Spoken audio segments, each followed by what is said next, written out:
A nossa live hoje ela vai falar sobre a vacina contra a Covid-19 que está sendo desenvolvida no nosso departamento de genética. E para falar sobre esse assunto, eu estou com o professor Antônio Carlos de Freitas. Ele está à frente do estudo, junto com outros pesquisadores, e vai explicar para a gente, em uma linguagem mais clara possível, para que a gente que não é da área entenda bem o que é que está sendo feito. Para expor um pouquinho melhor, me colocar, eu sou o professor Antônio Carlos, eu sou do Departamento de Genética aqui da Federal de Pernambuco, né?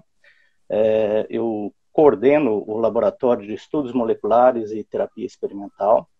Eu entrei aqui na universidade em 2004, então esse laboratório ele foi estabelecido mais ou menos em 2007, 2008, né? E temos mais de uma década, com certeza, trabalhando muito na área de biologia molecular, em especial aplicada ao papilomavírus, desenvolvimento de vacinas.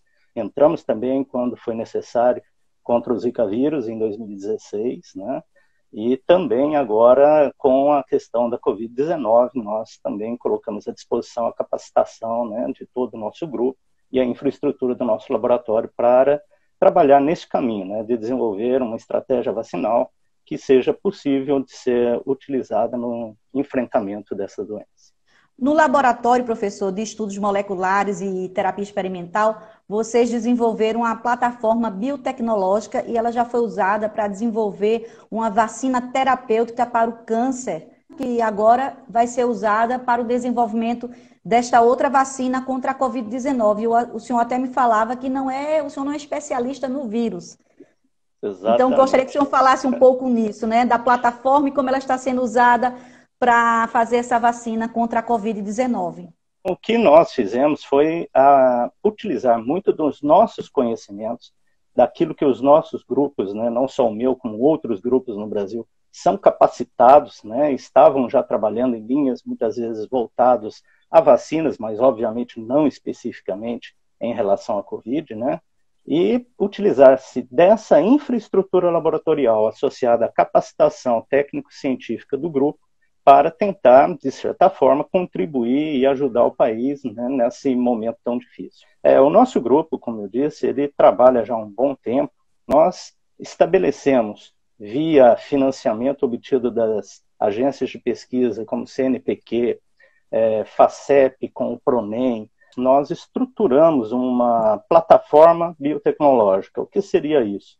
É uma infraestrutura capacitada hoje a produzir proteínas recombinantes, ou seja, nós temos condições de produzir proteínas de diversos organismos em sistemas que nós controlamos, né? Então, nós podemos produzir essas proteínas em bactérias e isolar essa proteína a partir da bactéria.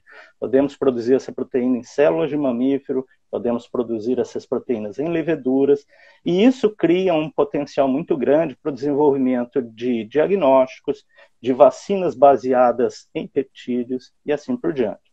Além disso, nós estabelecemos aqui em Pernambuco uma rotina para desenvolvimento de vacinas baseadas em imunização genética, que seria aquelas vacinas baseadas em DNA ou em RNA. As de DNA nós conseguimos, em 2015 e 2016, produzir uma vacina que nós fizemos um teste pré-clínico.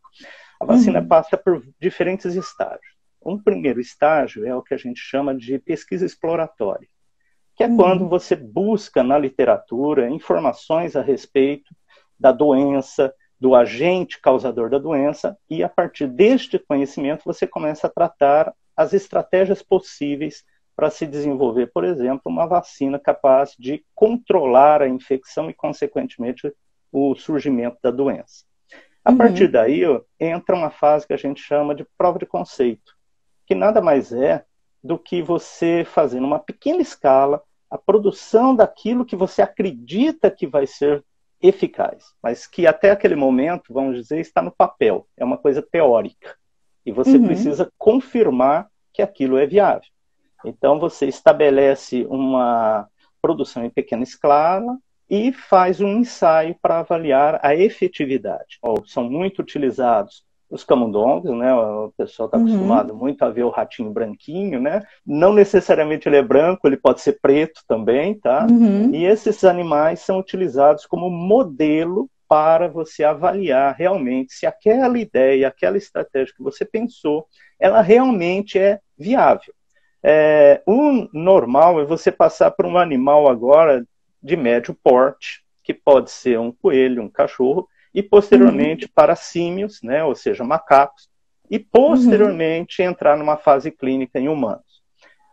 Pela premência da necessidade de uma vacina para a Covid, algumas dessas etapas elas foram juntadas numa única etapa para acelerar o processo. A vacina mais rápida que a gente teve foi a de sarampo. Ela demorou 4 anos. O processo, ele é um processo lento. Por quê? Porque envolve diferentes etapas e um investimento financeiro muito grande. Além do que, você precisa ter a possibilidade de, na fase clínica, ter indivíduos suficientes, ou seja, afetados, não afetados, aqueles grupos para você formar grupos controles e avaliar a sua vacina, diferentes idades e tudo mais. O lado, entre aspas, bom da Covid é que este material não faltou. Né? Nós tivemos uma explosão da doença no mundo, não foi num local ou em outro. Isso gerou uma possibilidade de você ter acesso a pessoas para poder fazer um ensaio clínico, né? Gerou também uma necessidade dos governos investirem muito para se resolver o problema, porque se tornou um problema econômico também. E aí é muito importante a gente entender 2 coisas, né? Uma é a pesquisa numa fase como a nossa, que a gente chama de estudo de prova de conceito para clínico, né? E a vacina, quando a gente pensa de colocar ela na prateleira, ou seja, o produto está lá, vamos vender ou vamos usar. Né? Você tem 2 situações muito diferentes. A situação no Brasil, por exemplo, é que nós temos basicamente 2 localidades capazes realmente de produzir, no sentido de produto, né, as vacinas, que é o Instituto Biomanguinhos, né, da Fiocruz, e o Instituto Butantan. Né? Exatamente, Fiocruz. Butantan em São Paulo. E Butantan em São Paulo. Né? Então, essas 2 instituições no Brasil são as que têm a infraestrutura produtiva de gerar realmente quantidades substanciais para serem oferecidas à população. Tanto é que são elas que estão à frente das 2 vacinas que estão em testes clínicos hoje no Brasil. Sinovac no Butantan e a Oxford com Biomanguinhos. Né? É muito importante que o Brasil domine a capacidade de desenvolver vacinas e não de simplesmente receber uma vacina para ser avaliada. Veja, eu não tenho nada contra a avaliação, ela é importante. O fato de nós estarmos trabalhando em conjunto com isso vai favorecer muito a possibilidade de vacinação na nossa população, mas, ao mesmo tempo, é essencial que o país ele consiga, num dizer popular, andar pelas próprias pernas. Né? E nós temos capacitação técnico-científica para isso. Que tipo de vacina a gente está trabalhando? É uma vacina, o senhor me corrija se eu usar a palavra inadequada, terapêutica ou preventiva? Em primeiro lugar, é bom diferenciar um pouquinho a questão da vacina terapêutica e a vacina profilática. Né? A vacina profilática é aquela que você toma para impedir que você venha se infectar e desenvolver a doença. As vacinas terapêuticas, elas são usadas quando você já tem o desenvolvimento de uma doença e ela funciona como uma terapia para tratar, controlar e eliminar aquela doença que já se estabeleceu. No nosso caso, e no caso também tanto da Sinovac quanto da Oxford, são vacinas profiláticas. São vacinas para prevenir a infecção pelo SARS e, consequente, o desenvolvimento da Covid. Nós vamos trabalhar com uma vacina baseada em DNA e em RNA. Qual é a diferença desta abordagem? Ela é uma abordagem que permite acelerar o processo de desenvolvimento de outras vacinas, se for necessário, bem como, se, vamos supor, haja um novo surto do SARS, mas por uma variante, ou seja, uma nova onda, como se diz, por uma outra variante do vírus, que de repente a vacina que esteja sendo produzida e seja eficaz para a primeira onda não venha a ser tão eficaz, no caso de uma segunda causada por um tipo diferente do SARS, você tenha potencial de desenvolver essa nova vacina num tempo muito mais curto, porque a plataforma ela propicia essa aceleração do desenvolvimento da nova vacina. E nosso diferencial em relação a essas vacinas de DNA e RNA é a maneira como nós pretendemos levá-la para o indivíduo. Nós pretendemos colocá-las dentro de uma levedura, né, e usar essa levedura para fazer o carreamento. Levedura, pessoal lembrar, é aquele micro-organismo, por exemplo, que propicia que a gente possa fazer pão, né, ou na padaria, que propicia que você fermento possa que ter a gente fala. exatamente, ter uma cervejinha, né? Essa é a levedura. Podem ser a Saccharomyces cerevisiae, que está diretamente relacionada a isso, e outras que a gente também tem estudado, como a Pichia pastoris. Então, o diferencial grande da nossa proposta é usar a vacina de DNA ou de RNA sendo levada por essas leveduras. Sim. Como ela será produzida? E o senhor pode até falar, eu gostaria, no começo o senhor falava das fases, em que fase nós estamos, né? Eu acredito que acabou de começar, porque o financiamento foi anunciado em julho, exato, eu creio. Nós estamos na fase realmente inicial. Nós vamos fazer, como eu disse, a prova de conceito. Qual é a nossa capacidade dentro da UFPE de desenvolvimento quando se fala de estratégias vacinais? Nós somos capazes de fazer a pesquisa exploratória, de fazer a prova de conceito e a validação pré-clínica. Chegando na validação pré-clínica, você passa a ter uma estratégia, uma vacina, que pode, a partir daí, ser contatado, por exemplo, institutos como o Biomanguinhos, ou mesmo o Instituto Butantan, ou, o caso, né, empresas particulares que se interessam em desenvolvê-la dali para frente. Por quê? Porque dali para frente envolve um investimento que, infelizmente, né, não está contemplado dentro deste valor que nós recebemos, e nem a infraestrutura necessária para fazer isso, né, mesmo a própria USP, por exemplo, não teria.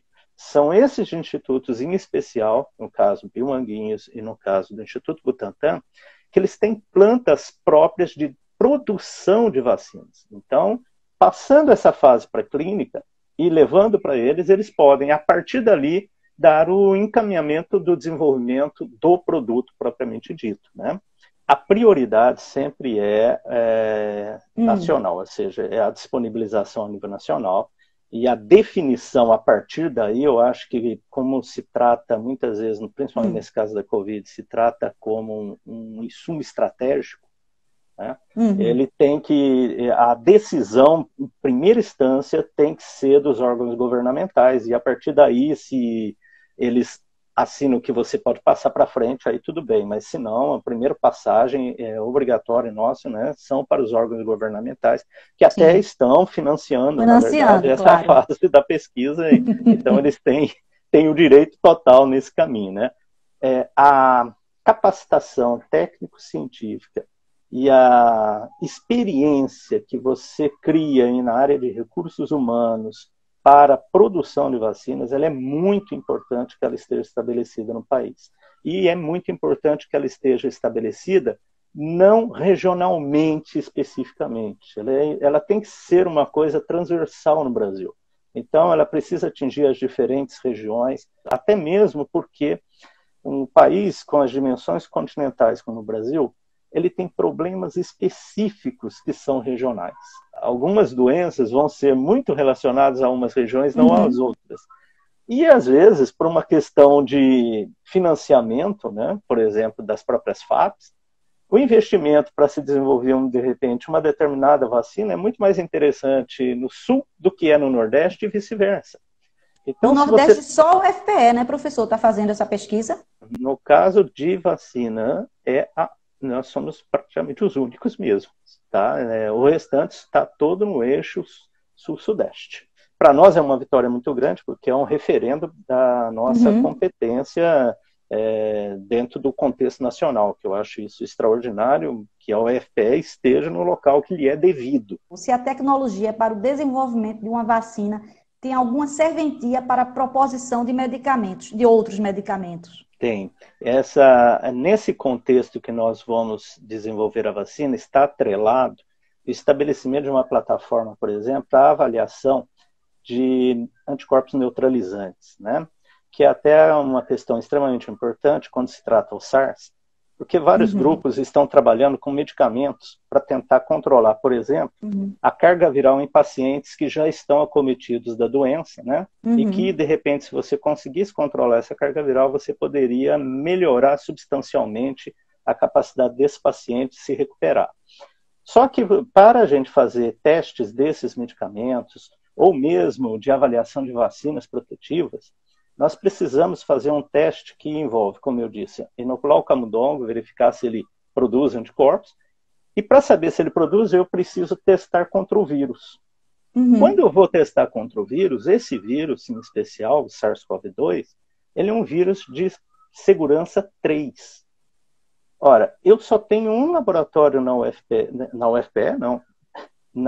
em Pernambuco, funcionando bem para nível 3, que é o laboratório do Ageu Magalhães, que está, obviamente, sobrecarregado com tudo que ele tem que fazer dentro deste contexto, né? Então, e o custo de um laboratório nível 3 não é barato, né? E a vacina convencional exige esse tipo de laboratório, né? Exato, não só convencional, todas. Por quê? Porque quando você produz a vacina, qual é o teste principal que você tem que fazer? Saber se essa vacina, quando inoculada, ela produz anticorpos. E segundo, se esses anticorpos são capazes de interagir com o vírus e bloquear a entrada desse vírus na célula. Então você precisa fazer esse ensaio. Esse ensaio, como envolve o vírus, envolve um laboratório de segurança 3.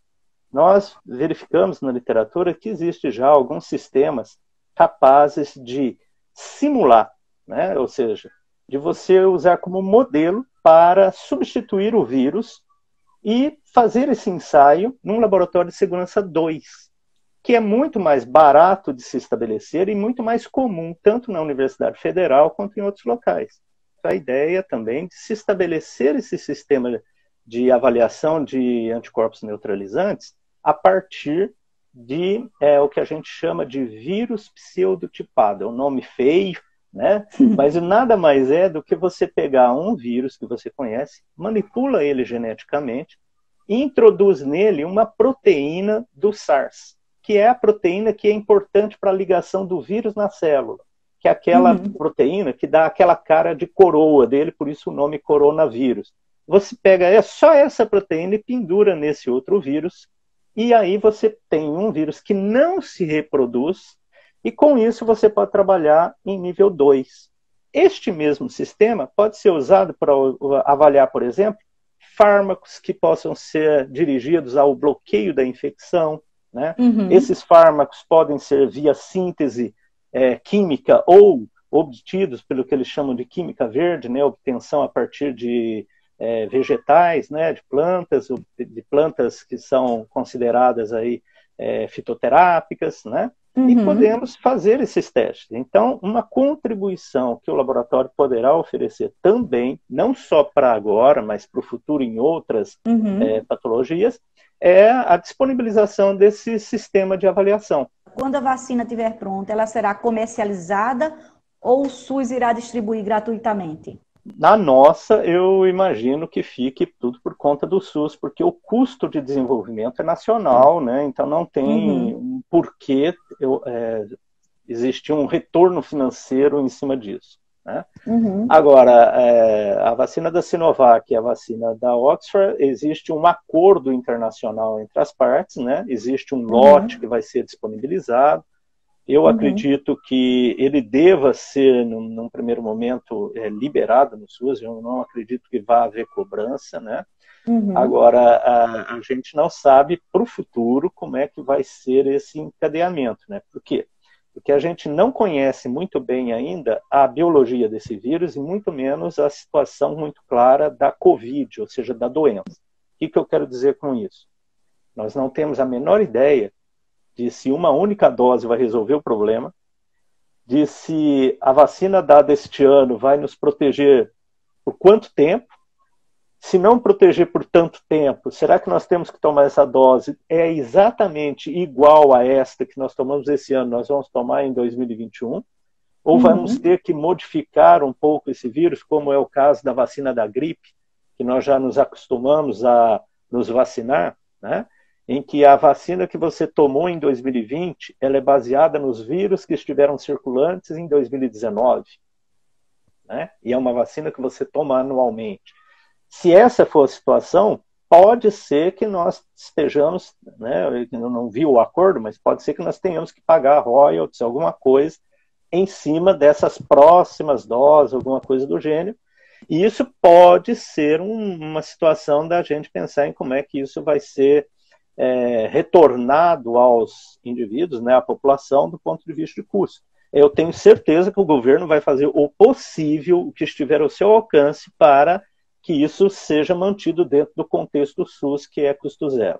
Mas é uma coisa que a gente não tem como garantir frente a toda a situação econômica, que não é só o Brasil que passa, mas é o mundo. As vacinas que estão em desenvolvimento, sendo pesquisadas, mais conhecidas são a chinesa, a de Oxford e a russa. O senhor pode pontuar, pelo menos em relação a essas três, as diferenças em relação a que estamos fazendo? Posso dizer com uma certa certeza em relação à Sinovac, que é a chinesa, e a de Oxford. Essa russa, infelizmente, eu não tenho tantas informações assim. Não tem muita transparência, né, professor, também? Exatamente. Eu prefiro aguardar um pouco mais de informações para me colocar em relação a ela. Mas em relação, por exemplo, à Sinovac, a Sinovac é uma vacina inativada, né? É uma vacina que usa o vírus e ele foi inativado, ou seja, em tese é um vírus morto. Então, é uma vacina das mais comuns do ponto de vista de estratégia de produção, né? Então, ela tem se mostrado bem, né? Os testes estão bem andados e estão mostrando bons resultados, né? A estratégia usada pela de Oxford é completamente diferente.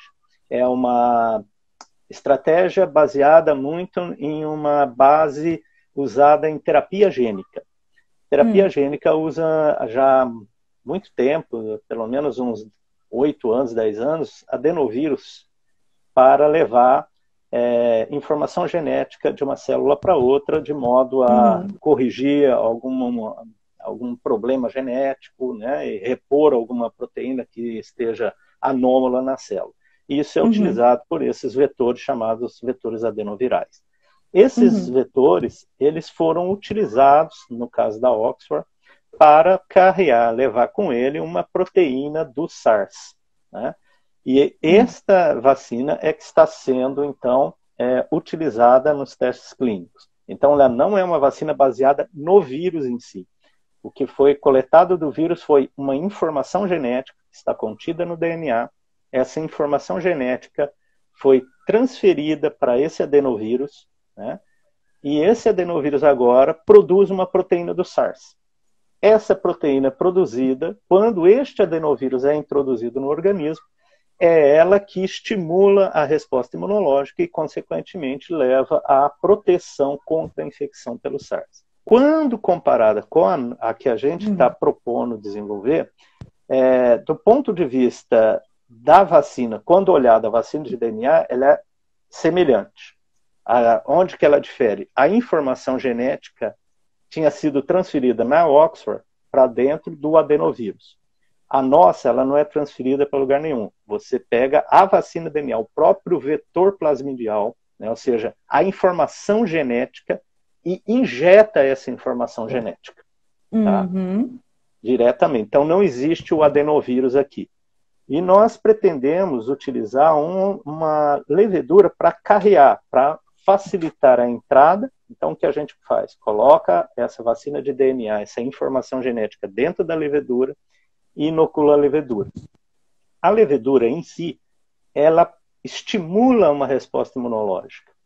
Então, ela funciona como o que na área de vacinas o pessoal chama de adjuvante, né? Que é a substância no qual você dilui a vacina propriamente dita, e essa substância né, ela promove uma apresentação melhor dessa vacina no organismo, e isso melhora a sua capacidade de interagir com o sistema imunológico e gerar proteção, né? Quem vai lembrar muito disso daí, quem já tomou vacina tipo bezetacil, que dói bastante, ela dói porque o veículo é um veículo oleoso, né, que reduz a velocidade de apresentação e potencializa a vacina, né? E no caso da de RNA, ela tem uma vantagem extra, porque toda vacina de DNA, ela tem que entrar na célula, entrar no núcleo da célula, para exercer seu efeito de produzir a substância que vai gerar a proteção.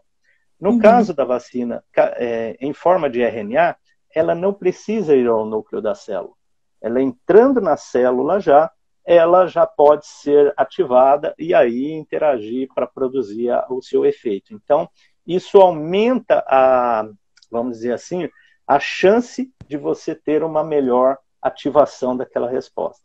Então, nesse contexto, a nossa vacina difere de ambas as vacinas que estão testadas, difere também de muitas. Eu vou ser sincero, eu não vi nenhuma das vacinas sendo analisadas no mundo. Nós temos perto aí de umas 100 e poucas estratégias diferentes, nenhuma dentro deste contexto. Vacinas de DNA e RNA, sim, mas não com o contexto do uso de levedura como carreador. O senhor falava das vantagens, né? Inclusive para a gente que tem uma estrutura, digamos, mais modesta para trabalhar. Então, fala um pouco porque essa estratégia ela foi também escolhida por causa disso. A gente tem que fazer dentro das condições que a gente tem. A gente tem que avaliar sempre o que você tem de infraestrutura de trabalho e o que você tem condição de fazer e até onde você pode chegar, né? Mas dentro da nossa competência em desenvolvimento de estratégias vacinais, e isso daí a gente passou com HPV, com Zika, né? E estamos agora com a Covid, a gente tem já uma infraestrutura e um caminho que a gente viu que funciona, que é o caso, por exemplo, das vacinas de DNA, vacinas de RNA, o uso de leveduras, né, ancorando proteínas e tudo mais. O que nós fizemos foi usar esse nosso conhecimento em prol do que a gente poderia colaborar dentro da Covid, por isso que nós trilhamos esse caminho. Uma coisa muito importante no contexto das vacinas de DNA, RNA e mesmo carreadas, no caso por leveduras, é a possibilidade de você liofilizá-las. O que é isso? É torná-las um pozinho. E isso daí é uma coisa extraordinária no sentido de armazenamento, porque você elimina a necessidade de refrigeração. Então imagine eu levar para fazer vacinação nos povos indígenas lá no meio da Amazônia e a minha vacina necessitar estar a 4 graus centígrados. Isso gera uma dificuldade imensa de logística, um custo muito maior, além do que com certeza vai haver perda de vacinas nessa situação. O fato de você poder liofilizá-las, você pode levá-las à temperatura ambiente e solubilizá-las somente no momento do uso. Faz com que você possa ter estoques e, consequentemente, reagir muito mais rapidamente quando você tem um surto, né? Você não tem a necessidade de ativar a produção toda para isso, né? Então, isso facilita, porque você manter estoque de vacinas a 4 graus centígrados, convenhamos, também não é barato você manter câmaras frias e tudo mais, né? Sem noção de quando é que vai usar. Então, essa também foi um caminho, ou seja, buscar uma estratégia que seja interessante para um país como o nosso, onde nós temos diferenças regionais muito grandes, nós temos dificuldades de locomoção interna no país, né? Nós temos dificuldades de acesso, e a gente tem que reconhecer isso, né? E, consequentemente, também não temos luz elétrica em todo lugar. É muito mais comum as vacinas já virem solubilizadas. Por exemplo, a do HPV é uma vacina solúvel, ela já está solubilizada, você vai lá, a pessoa retira, já está na ampolinha, quebra, injeta, né? Então, é muito mais comum essas vacinas. Por quê? Porque vacinas nesse processo de liofilização e tudo mais, são muitas vacinas, são muito mais focadas nas vacinas que a gente chama de terceira para quarta geração, que são as vacinas baseadas em ácidos nucleicos, que é o caso de DNA e RNA. Embora a gente esteja falando dessas vacinas assim e tudo mais, vacinas de DNA ou RNA para doenças infecciosas, até o momento, não existia nenhuma licenciada. Né? Por quê? Porque isso demora muito tempo, exigiam-se vários e vários e vários testes, e isso, obviamente, tem um custo muito elevado. Né? Então, a indústria ela prefere muito mais, se ela tem uma plataforma que já está funcionando e ela não precisa investir milhões para construir outra, vai tocar aquela. Como surgiu essa doença? E as plataformas atuais não eram capazes de atender naquele momento, correram atrás de novas alternativas. E aí se ganhou espaço muito, as questões vão vendo as vacinas de DNA e RNA. Hoje nós devemos ter pelo menos umas 80 vacinas, candidatas a vacinas, melhor dizendo, trabalhadas dentro deste contexto de imunização genética. Né?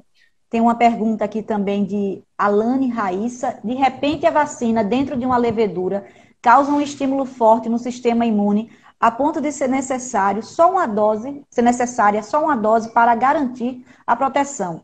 É diferente, por exemplo, de injetar apenas o DNA. Deve ser alguém da sua área para fazer um comentário. Exatamente. Porque quando se usa somente a vacina de DNA, né, você às vezes não tem um estímulo suficiente. Você precisa introduzir outras moléculas que a gente considera como adjuvantes, né?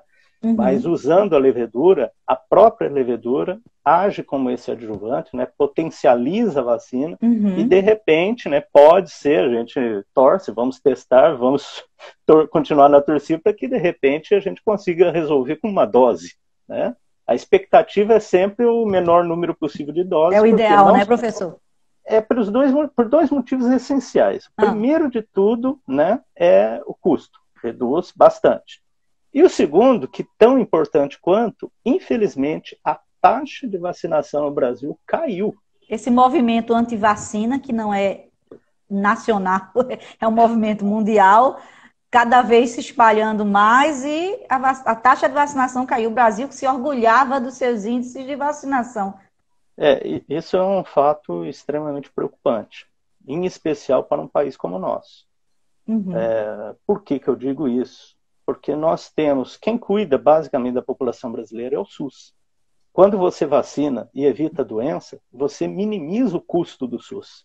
Quando você tem um indivíduo com a doença, você tem um impacto direto no SUS e indireto na cadeia econômica. Porque muitas vezes essa pessoa pode ser um pai de família que deixa de trabalhar, né? Então aí ele vai para o SUS para se tratar e deixa de trabalhar. Então você tem os dois lados sendo extremamente afetados. E essa situação desses movimentos anti-vacinas, eles são muito preocupantes, porque, infelizmente, isso é uma onda que se estabeleceu e não infelizmente, não é uma particularidade nossa. Né? Nós temos países como os Estados Unidos que está vivenciando a mesma situação, mas que eles sempre foram muito bem controlados porque existia uma solidez muito grande no que se entende de ciência lá, né? Ou seja, a ciência era muito valorizada e realmente muito bem colocada no ponto de vista de dar respaldo às opiniões. Né? Eu sempre coloco que opinião todos podem ter. Né? Ninguém tem direito a ter a opinião dos outros somente. Ela pode ter a sua. Agora, a sua opinião, você tem que ter a compreensão que ela pode estar errada, como a minha ou de qualquer um. Né? E o que é importante é você sempre fazer uma reavaliação das suas opiniões frente aos argumentos aos quais você tem que submetê-las e analisar se eles sobrevivem. Né? Se você perde na argumentação, significa que você tem que rever essa sua opinião. Infelizmente, isso não é o caso que está acontecendo hoje. As pessoas tomam a sua opinião como uma verdade, descartam toda a ciência para o lado e fazem de conta que está tudo bem. No Brasil, por exemplo, nós temos isso muito claramente no dia a dia, nos noticiários, infelizmente, com relação a atitudes do governo em relação à pandemia, em relação aos cuidados que se deve ter em relação aos contatos e tudo mais, né? A Sociedade de Ciência Americana nunca interveio numa eleição. Nunca ela tomou partido. Esta foi a primeira vez que ela toma partido, porque ela está vendo o tamanho do risco que eles estão correndo lá com as situações que se transpassaram no governo de Trump nesse momento. Então, não reeleger um anti-ciência. Exatamente, eles estão. Isso nunca aconteceu. Chama a atenção, veja só, a Sociedade de Ciência Americana nunca ela se meteu com política, ela nunca interferiu, nunca falou, olha, deve votar. Nunca. Essa é a primeira vez, é uma coisa extraordinária, né? E eu acho que a gente deve tomar isso como lição para a gente tomar cuidado nas nossas eleições, para que nós possamos eleger pessoas que sejam capazes realmente de nos conduzir da forma correta, né? E assim proteger o povo brasileiro.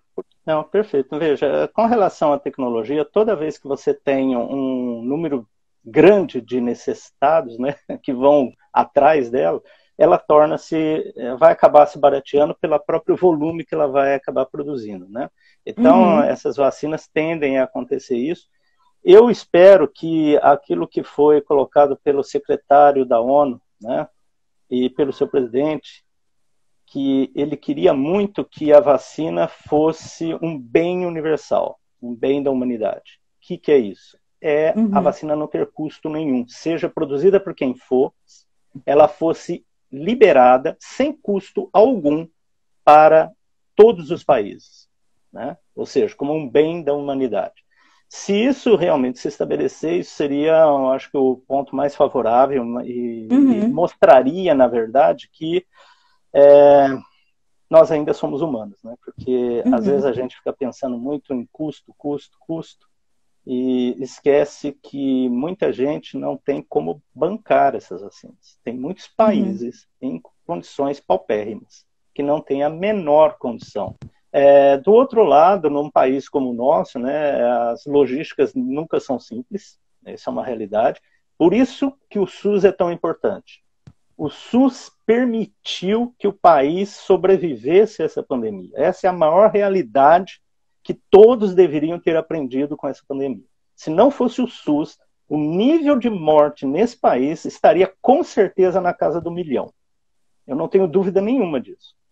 Tá? Graças ao SUS, ele conseguiu, graças à sua já capilaridade, atingir muita gente necessitada, e conseguiu dessa forma, mesmo com todas as dificuldades, né, conseguiu ainda atender. Então eu acho que esse é o momento da gente bater palmas para o SUS, fazer todos os movimentos possíveis e imagináveis para mantê-lo, né, e até mesmo aprimorá-lo.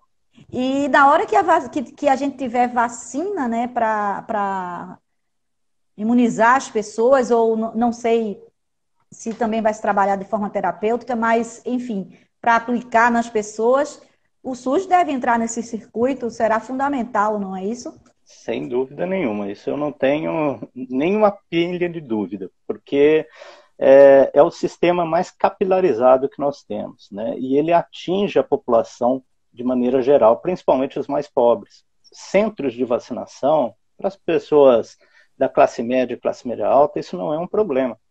A situação é como que você chega nas pessoas mais humildes que estão lá no sertão, que estão lá no interior. Então nós precisamos muito do SUS, isso não tenho dúvidas, né? Quando a vacina estiver disponibilizada, ela deverá entrar dentro daquele sistema de vacinação que o governo já faz, né? Então ela deve fazer parte daquele pacote. Obviamente ela deverá ser inicialmente definida para aqueles grupos de risco, inicialmente, né? Eles devem ser os prioritários nessa primeira fase da vacinação, e logo depois vão entrar, assim, paulatinamente, todos os indivíduos que devem ser vacinados, né? Ou seja, é importante que as pessoas se conscientizem, né, que a vacina é importante, né? No caso, por exemplo, das vacinas, elas foram testadas e teve um ou outro caso de algum efeito colateral e a vacinação naquele momento foi suspensa para uma avaliação, tarará, e as pessoas já ficaram às vezes, não, essa vacina não serve, ela vai matar a gente, não sei. Foi a de Oxford, não foi? Mas eu vi um exatamente. esclarecimento que parece que não teve a ver com a vacina. Exa exatamente. Esse é muito importante porque, veja, mesmo que tivesse a ver com alguma coisa com a vacina, a gente tem que Uhum, lembrar que esses testes são feitos exatamente para avaliar essa situação de efeitos colaterais, né? Por quê? Porque nós somos indivíduos diferentes. Nós vamos ter comportamentos diferentes frente a determinadas situações. E o mesmo vai acontecer com o nosso organismo, né? Esse é um dos motivos que você tem pessoas que são infectadas pelo SARS e o caminho do desenvolvimento da doença pode ser do nada a, de repente, o óbito. Veja, uhum. isso foi feito com todas as vacinas que a gente usa, toma naturalmente na nossa caderneta lá de vacinação. E com certeza elas apresentaram um ou outro efeito colateral, sem dúvida nenhuma. O que se faz? O que você tem? Você tem uma medida estatística que você trabalha exatamente o custo-benefício daquele medicamento, né? Então, quando você tem um efeito colateral que é leve frente a um benefício que é evitar uma doença que pode levar à morte, é óbvio Uhum. que esse efeito colateral leve, ele é praticamente indelével dentro desse contexto. Com tanta vacina sendo pesquisada, vamos supor que 3 fiquem prontas ao mesmo tempo. É possível que o Brasil, a população, receba mais de um tipo de vacina, haja uma campanha com 3 tipos de vacina diferentes? É uma possibilidade, viu? Não é de se destacar de essa situação frente a que nós temos uma vacina russa que, se não me engano, no Paraná o pessoal está assumindo que vai fazer os testes. Você tem a Uhum. vacina em São Paulo com a Sinovac e você tem o Rio de Janeiro com o Oxford. Então é óbvio que eles deverão no final talvez tomar uma decisão sobre aquela que vai ser que teve os melhores resultados. Uhum. Essa deve ser, de repente, adotada. O que Uhum. não quer dizer que num futuro próximo, né, essa vacina que nós adotamos hoje, de repente, ela não seja descartada porque tem uma melhor. Nós estamos num processo, vamos dizer assim, de exceção. Por quê? É uma doença grave, é uma doença que está afetando economicamente o país, porque ela está dificultando as cadeias produtivas. Então Uhum. você precisa, de alguma forma, fazer com que o país volte a funcionar com uma certa tranquilidade. Então, nesse Uhum. primeiro momento, o que você precisa é de uma vacina. Se ela é melhor ou a pior, isso não vem ao caso. Nesse momento, você precisa de uma vacina. Uhum. Feito isso, passado esse primeiro momento, é óbvio, as pesquisas vão continuar. E vai, de repente, surgir vacinas com melhor potencial. Nesse seu trabalho de produção de vacina, o senhor já tinha trabalhado com tanta urgência? Quais são os riscos desta urgência? Eu acho que dessa forma, como foi, realmente foi a primeira vez. Nós tivemos uma situação Hum. semelhante com o Zika em 2016. Como nós tivemos uma curva descendente das infecções muito rápida, então Uhum. isso amenizou muito, vamos dizer assim, a premência de você ter uma solução profilática para o caso. Como essa é uma situação pandêmica, né, afetou o mundo todo de uma vez e afetou do ponto de vista de cadeia produtiva, porque eu acho que esse foi o ponto crucial que levou a essa situação de necessidade de se resolver. Uhum. Isso eu acho que foi a primeira vez, porque a última vez que nós tivemos uma situação dessa, basicamente, foi mais ou menos em 1918, que foi com A a gripe gripe espanhola. espanhola. Não é fácil trabalhar nessa situação por um detalhe muito simples. Infelizmente, poucas pessoas entendem exatamente o que é fazer ciência, o que é você trabalhar como pesquisador, cientista. O que eu quero dizer com isso? É que nós trabalhamos, na verdade, naquilo que a gente chama de fronteira do conhecimento. O que é isso? É eu trabalhar com algo que eu não tenho certeza se o caminho que eu estou tomando é o melhor caminho, ou mesmo se é o caminho que eu devia ter tomado. Por quê? Porque ninguém sabe, ninguém fez. Não existe um resultado anterior que te ajude a tomar uma decisão sobre se vai por ali ou vai por aqui. E essa falta de entendimento, né, da população como um todo, do governo em especial, né, e não é somente o governo brasileiro, vamos deixar claro isso, gera muitos problemas. Por quê? Porque gera situações em que um governante chega e fala que em 3 meses teremos a vacina, que é um absurdo. E ele fala isso porque ele não entende o que é o processo científico. Então, essas coisas, esses são perigosos. Por quê? Porque gera uma cobrança descabida numa situação que a pessoa não entende e ela acha que está certa naquilo que ela está fazendo. Né? Então, eu vou tomar bem esse exemplo no caso de Trump na América, né? Por um simples detalhe. Eles têm muito dinheiro, têm uma infraestrutura extraordinária, e isso fez com que o presidente chegasse e falasse, não, isso aí não tem problema não, em 3 meses a gente resolve. Não é assim. Não é muito dinheiro que vai resolver, não é a infraestrutura. Tudo na ciência tem o seu tempo. A gente tem que entender primeiro a doença, entender o patógeno, para depois começar a pensar em como é que a gente vai agir. Porque quando você não tem isso esclarecido, você tem uma pressão muito grande e pessoas altamente competentes são deslocadas do cargo porque elas não aceitam tomar determinadas decisões porque elas sabem que estão erradas. Mas elas são pressionadas pela falta de entendimento de quem está acima do que realmente, de como funciona aquilo. Então, eu queria que o senhor falasse um pouquinho do passo a passo do trabalho que está sendo feito na UFPE e o que é que o senhor espera, né? Qual a sua expectativa de ter um resultado para entregar, né, para uma outra fase que não será na UFPE? Bom, eu acho que, em primeiro lugar de tudo, é dizer que essa pesquisa ela é uma pesquisa colaborativa. Isso é essencial, porque há séculos a gente não faz mais pesquisa sozinho. Né? Isso é muito importante. Então, nós temos já colaboradores conosco, que trabalhavam já conosco dentro das vacinas de DNA, por exemplo, para HPV. Então, nós temos o professor Aldo Venuti, que é do Instituto Regina Helena, em Roma, Itália. Nós temos o professor Lindomar José Pena, lá do Instituto Ageu Magalhães, antigo Centro de Pesquisa do Ageu Magalhães, agora é Instituto Ageu Magalhães, né, do Laboratório de Virologia e Terapia Experimental. Que é da Fiocruz. Que é da Fiocruz, exatamente. Ele, junto com o professor Christian, que é do Laboratório de Microbiologia, de lá também, da Fiocruz, eles são pessoas que nos dão muito apoio da parte, principalmente, de ensaios com os animais e acesso ao biotério. Então, nós temos uma parceria muito boa de trabalho com eles. Né? Nós temos também com o professor Fernando Araripe Gonçalves Torres, que é da Universidade de Brasília. Ele é um expert em Pichia pastores, que é a levedura que nós usamos. Então, ele é o nosso consultor, nós discutimos muito caminhos, possibilidades. Então, é uma pessoa extremamente competente, importante no processo. E, recentemente, agregamos uma pessoa que, para mim, é muito emocional a ligação, porque ele foi meu supervisor de pós-doc.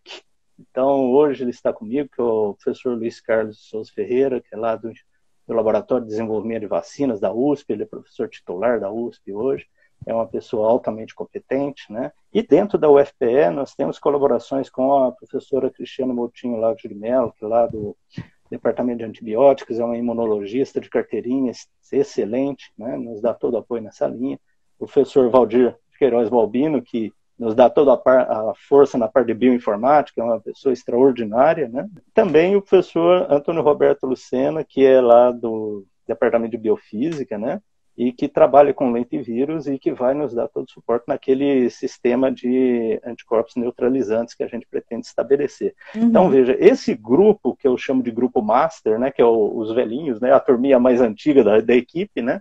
É o que vai estar à frente, mas, conjunto com eles, vão estar um grupo de pós-docs, doutorandos, mestrandos, que vão estar trabalhando dentro desse contexto. Nós pretendemos, né, a nossa intenção é fazer um esforço grande para ver se até o final do ano a gente caracteriza alguns antígenos sintéticos, que a gente vai fazer em conjunto com o professor Valdir, e também isolarmos alguns genes específicos do vírus, por exemplo, a proteína spike, que é muito usada dentro das vacinas, tanto de Oxford, né, e outros, e algumas outras que a gente está identificando. E a ideia é que a gente chegue mais ou menos em fevereiro e março do ano que vem com pelo menos 1 ou 2 candidatos para teste pré-clínico, né, para começar a vacinar os camundongos, né, e aí começar as avaliações para ver o efeito, se produz anticorpos, se esses anticorpos são neutralizantes. A gente tem uma expectativa, né, assim, bem pé no chão, de que entre o meio do ano que vem e o final do ano que vem, e isso está muito atrelado à situação de normalização de acesso ao laboratório, disponibilidade de reagentes, porque tudo isso daí foi impactado, infelizmente, dentro do contexto da Covid, né? Se a gente conseguir equilibrar isso daí, eu acredito que entre o meio do ano que vem e o final do ano que vem, a gente tem alguns resultados interessantes para apresentar. Junto a isso daí, nós temos um valor que é ao redor de R$100 mil, que é para os insumos. Obviamente é um valor bem pequeno, ainda mais com o dólar batendo 5 e alguma coisa. Ciência não é barata. Infelizmente, as pessoas ainda demoram um pouco para entender isso aí lá em Brasília, né? Eu fico bastante preocupado com isso, por quê? Porque quando estoura a pandemia, a cobrança em cima que você resolva o problema, ela é extraordinária. Só que não vem acompanhado com aquilo que você precisaria, no mínimo, para tentar. Né? Que é o quê? Um financiamento substancial para que as coisas realmente caminhem. Nós tivemos um projeto que foi apresentado ao CNPq, naquele edital maior, no qual, na verdade, nós pedimos R$1,5 milhão, aproximadamente, para fazer o desenvolvimento. Né? Nós fomos bem recomendados, mas no final, infelizmente, não fomos financiados. Né? Nós fomos um dos poucos, se não o único, recomendado aqui do Nordeste, dentro do contexto de vacinas, mas, infelizmente, não tivemos nossa proposta referendada para receber o financiamento. Então, isso faz com que a gente tenha que reduzir um pouco as nossas expectativas. Se propôs com R$1 milhão, você vai fazer com 100, isso aí seria muito antiético trabalhar dessa forma. Mas vocês estão lutando por mais financiamento. Esse é o nosso esforço, nós estamos brigando em todos os sentidos, né? Uma vez que essa plataforma ela tem uma abertura que não é só para a Covid. Né? Então, esse que eu acho que é muito importante. Por exemplo, nós vamos tentar agora no edital do PPSUS, né, apresentar uma proposta que nos ajude a caminhar dentro deste contexto, né? E quem sabe, vamos dizer assim, fortalecer o caminho que já está aberto por esse edital da CAPES, que a gente agradece enormemente, porque no momento que nós estamos, a gente sabe a dificuldade que é também os financiamentos. A reclamação que eu faço é que as cobranças vêm como se o financiamento fosse algo que está aí, você que não quer. Não é bem assim. O senhor fique à vontade para suas palavras finais.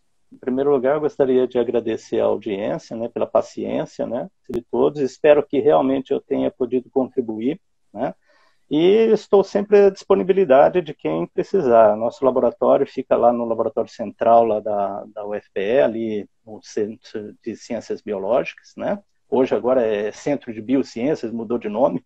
Né? E a gente está disponibilizando lá, quem quiser ir conhecer, sem problema nenhum. Passado esse momento de pandemia, né? Porque agora a gente não, por mais que a gente queira deixar as portas abertas, a gente tem essa limitação, né?